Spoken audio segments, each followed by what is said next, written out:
who should consider prophylactic mastectomy to prevent breast cancer. Imagine having a choice that could significantly lower your chances of developing breast cancer. That choice is known as prophylactic mastectomy, which involves removing one or both breasts to reduce risk. But who should consider this option?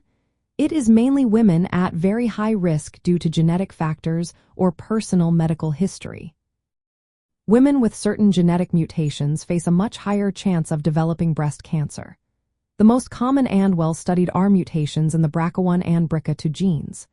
Women with these mutations have a lifetime risk of breast cancer that can be as high as 50% or more.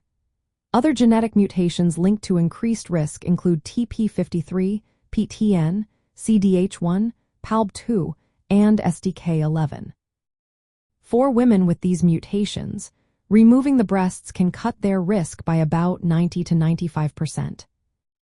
Women who have a strong family history of breast cancer but do not have a confirmed genetic mutation may also consider prophylactic mastectomy. If multiple relatives have had breast cancer, especially at a young age, this indicates a higher risk. In these cases, surgery can still reduce the chance of developing cancer by up to 90%, depending on the family history. Women who received chest radiation therapy before age 30, such as 4-Hodgkin lymphoma, are also at increased risk. Radiation exposure at a young age can raise the likelihood of breast cancer later in life. For these women, prophylactic mastectomy might be part of a risk reduction plan. In some situations, women with abnormal mammograms showing widespread calcifications or other unusual tissue changes might consider surgery if biopsies cannot rule out cancer.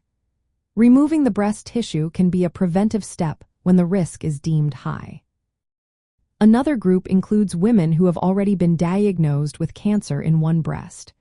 Some choose contralateral prophylactic mastectomy to lower the chance of cancer developing in the other breast.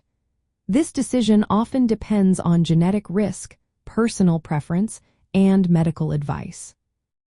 It is important to remember that prophylactic mastectomy does not eliminate the risk entirely. Some breast tissue remains after surgery, and very rarely, cancer can develop from residual tissue. However, for women at very high risk, the surgery can reduce their chances significantly. Deciding on this surgery is a complex process. It should involve discussions with healthcare professionals such as genetic counselors, breast surgeons, and oncologists.